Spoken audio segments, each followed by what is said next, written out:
Although there's a lot to see in Japan, I'd be lying if I said I didn't carve out some time to visit some of the shops while I was there. Japan is known for its attention to detail, craftsmanship, and design, and I wanted to bring a few pieces that reminded me of just that after I made it home. Now first, let's talk about Public Tokyo, because this is a brand that I hear a lot of people talking about, especially when they're interested in visiting Tokyo. My first impression of Public Tokyo when I first visited was they had a lot of great minimal pieces, but they also had a couple others that were intricate and had a lot of design elements to them. I really enjoyed visiting their store in Shibuya. So let's talk about this first item, the half zip fade sweatshirt. What really sold me on this was the overall proportions. The body is slightly cropped, which gives it a more structured look. The fade on the color gives it this nice broken in washed effect, which I personally love. I'm not entirely sure if this is the way that it was treated or washed, or maybe it's just a design element and it was stained this way, but nevertheless, I do really like that mix of color in there.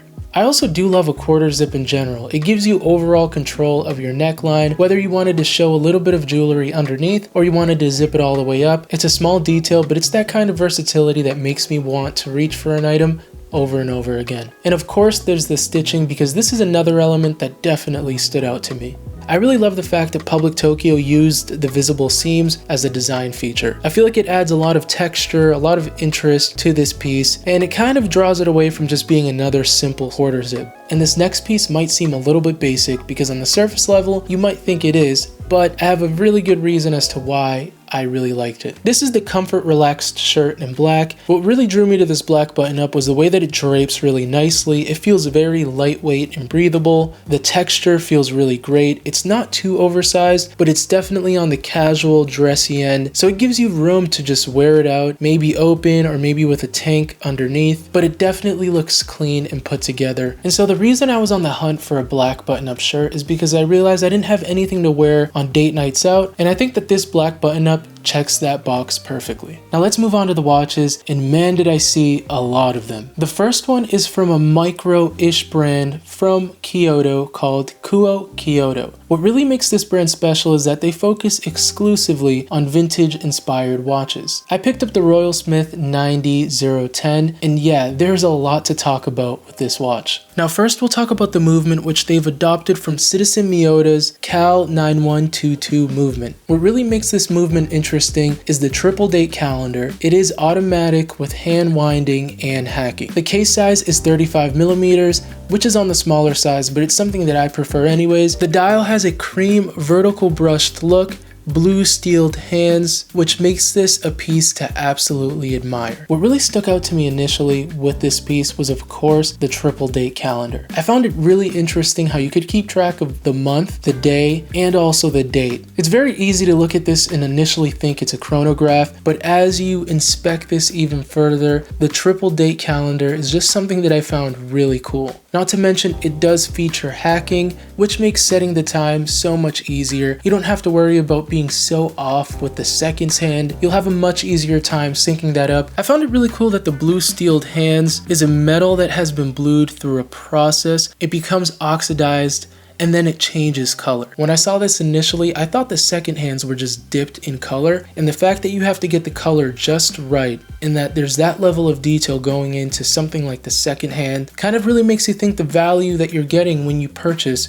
from Kuoe Kyoto, especially when you consider the price point that you could get this for in Kyoto. I did also want to highlight the open case back, which does a beautiful job at displaying the movement. There was a choice between buying this or the medallion case back. You also had the choice of choosing two different straps, which is really cool because a strap can really change the overall feeling of a watch. And for this time around, I decided to go for this military inspired feel and picked up this nice green nylon strap. And of course, this is a dressier watch, but I found that the nylon strap just really added this different element that I felt like kind of changed the feeling of the Royal Smith. I do really love how this nylon strap looks with this watch. And you know, I couldn't visit Japan without at least trying to find a Seiko. This is the Seiko 5 Sports SRP D55. What makes this different from the watch that I purchased purchased in Kyoto is this one is an automatic movement watch. It has this really nice warm orange tone. I really wanted a piece that could function as an everyday watch, but also have a little bit of flair to it, have a little pop of color, and I think that this orange dial is perfect for that. Not to mention, Seikos in general are built like workhorses, and because I knew I was getting so much use out of it, I wanted to get a reliable watch, and I knew that the Seiko would be a perfect choice. Now, I'm not saying that the Kuoe Kyoto watch isn't reliable, because at the end of the day, it is made with citizens movement. The Seiko, I just felt like I would wear it every day and not really stress too much about it taking a beating. The Seiko 5 line is known for offering a ton of value. You get a workhorse movement, great build quality, and of course a timeless style. And another really special thing is that this watch has the kanji day, which is only included in the Japanese model watches. So essentially you either have to purchase this watch in Japan or purchase it from a Japanese supplier. And I just really feel like this is a special token, something that I could look down at my wrist and remind myself, wow, you know, this is something that I purchased in Japan. I remember when I bought it, and every time I look down, I'm looking at the kanji day. I mean, it's just something really special to me, something that I feel like really commemorates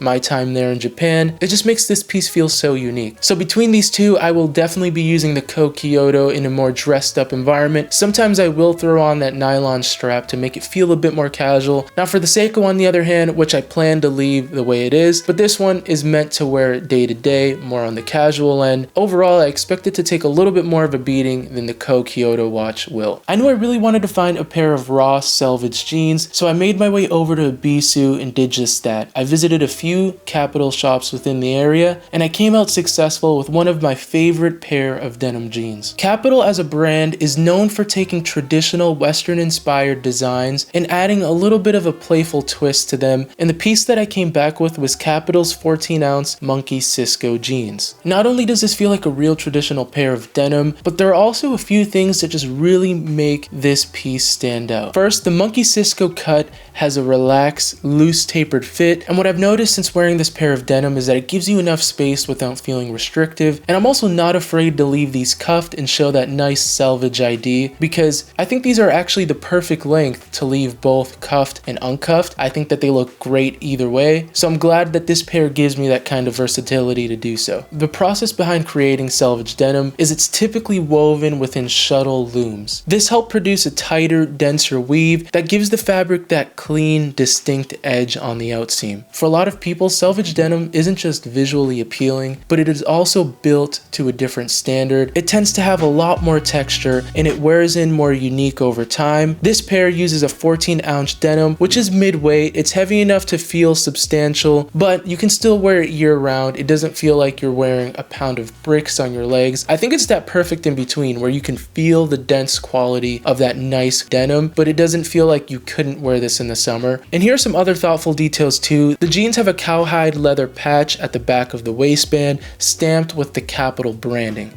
The cool thing is that the pouch will wear over time, it'll get softer. I could imagine that over time it's going to darken, it's going to crease. I'm really excited to see the aging process on just the back patch itself. Another thing that I found really cool, when I purchased these in the store, they stamped it on the inside with the date of purchase, which I found to be just a nice personal touch. So if you're ever wondering, how long did it take to fade? How long did everything take to break in? Well, you have the answer, because it's inside of the jeans. I know it's a very small detail, but it's just another one of those things that make the buying experience so unique. This pair is one wash, which some people might not be too fond of, but personally, I do think that this makes the buying process a lot easier. So what Kapital did is that they pre-washed the denim once to remove the most shrinkage. And I think that this makes the buying process so much easier, because when you're in the store, you don't have to account for potential shrinkage. Some of these brands that aren't one wash are going to shrink on you. But I do think that there is some benefit to one wash personally. It's going to be a little bit more forgiving on the sizing, and I think if you're going to Japan and you only have one shot at this, consider looking into one wash. Now the second pair that I grabbed was a piece from Betty Smith. Now a little story about Betty Smith. This was a little bit of a backup plan, I'll be honest. I was going to Japan in peak season and I knew one thing: Japanese denim is going to be really hard to find. So I decided to book an experience with Betty Smith to cover all of those bases. Betty Smith is a long-running Japanese brand with deep roots in Kojima. While they're historically known for making women's jeans, they've expanded into unisex offerings, and at their Ebisu location, the one that I visited, they offer a complete jeans customization process. Or should I say personalization process, because it's not completely customized. You're just adding little bits of things that would personalize your jeans. We'll get into that. Although visiting Betty Smith was a little bit of a safety net, I found that this experience was so fun, and it turned out to be one of my favorite things I did. The experience that we booked personally was the jeans making experience. What I found really interesting is that this is a very hands-on process. You had the option to choose from an assortment of rivets, patchwork, and not only that, you also put the rivets and buttons on yourself, which I found really cool. I never actually paid attention to the rivets on a jean before. Now, I did end up going with the wide pair of denim that is raw but not selvage. I was specifically looking for a cut that would be different than the one I purchased at Kapital. So technically this pair is raw, but it's not selvage, so you're not getting that nice ID tag that everybody knows and loves, but I don't plan to wear these jeans like that anyways. I don't think I would ever cuff these up the way that I do with my pair from Kapital. So when compared to the Kapital pair, which is both raw and selvage, these jeans from Betty Smith are a bit more on the entry level in terms of the quality and of the make. I wasn't trying to stack the most high spec denim, I really just wanted something different, and overall I was mostly there for the jeans making experience, and I do love these. I think they look great. As a matter of fact, if you're into this style, I would 100% recommend that you check these out. And I think I only paid $80 for this, so it's 100% worth doing the experience and also getting the jean. And if you're interested, you do also have the option to choose their straight leg raw selvage denim jean, so don't cancel your Betty Smith appointments just yet. It's definitely still worth going.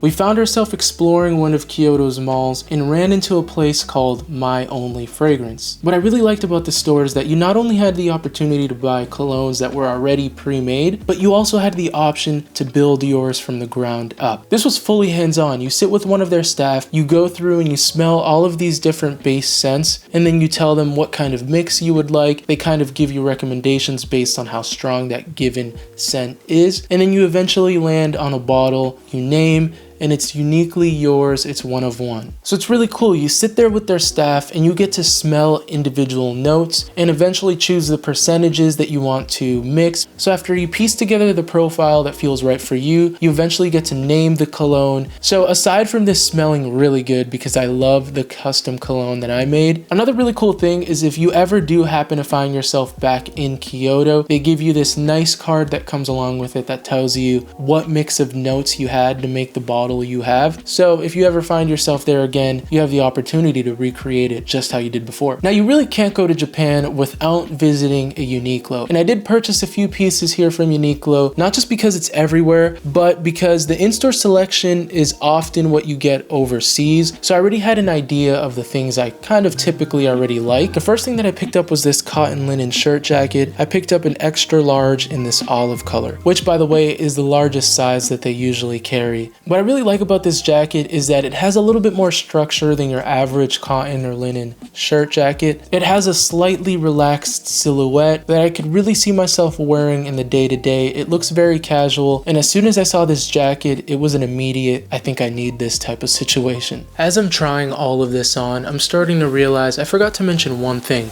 I love the military green. That's one thing that really stood out to me when I was looking through all the pieces in Uniqlo. This military green I found to be really cool. It's a little shorter on the arms, but I really don't mind the shortness because it kind of peaks the watch just a little bit. But I think the proportions on it kind of make it look unique. Maybe that's just me. If you happen to have stumbled across my Uniqlo video, things I would purchase in the recent Uniqlo drop, you would recognize this Blossom jacket. Now, I knew that at some point I would want this jacket, but it was in perfect timing that I waited until Japan to buy this. I really do love the fact that this jacket is perfect for the spring. It's very loose fitting, it feels very breathable. I've also worn this Blossom jacket a ton since purchasing it, and it's been super reliable when I need something thin. We're in the season where things are getting warm, and I think a Blossom jacket like this is the perfect solution, especially for windy days. And I had another mission while I was in Uniqlo. I really wanted to find a J.W. Anderson collab piece, and I almost went crazy and bought a million of these polos, but I ended up with these two polos, which I think look great. They are so unique from any other type of color I would normally wear, and I'm really excited to be wearing this in the summer. I purchased the extra large because I wanted a little bit of an oversized type of look and fit, and I do think that this is a cool piece. One thing that I do like about this JW Anderson collab is that the buttons on the polo are stamped with that JWA logo, as well as stitched to the side. I've actually noticed that I really do like JW Anderson as a designer. I had the opportunity to visit one of their stores in Japan, and I loved a lot of their pieces. So every time I have the opportunity to come across JW Anderson in Uniqlo, I do my best to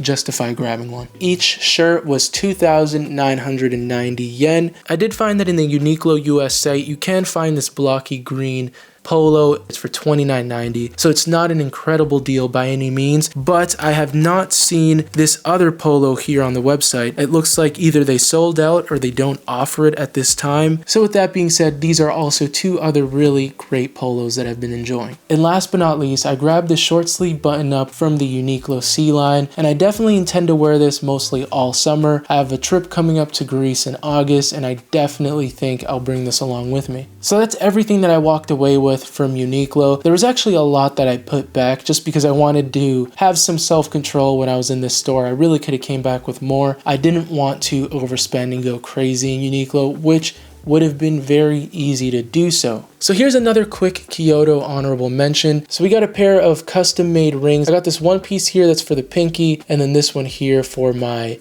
middle finger here, which actually, if you look closely, the date of the proposal in Kyoto, 4/10/25. So another little bit of customization to remind us of all the important events that happened in Japan, because there were so many. One little tip about this place, if you ever plan to visit, if you happen to have this on the list of things that you need to go to, we waited 3 hours in line to get our spot and to make it into the store. Was it worth the 3 hours? I think so, because of the custom engraving. I thought that that process was really cool, but it was a very long line. And thankfully there was a 7-Eleven down the street, but be prepared, especially if you're not in a pair.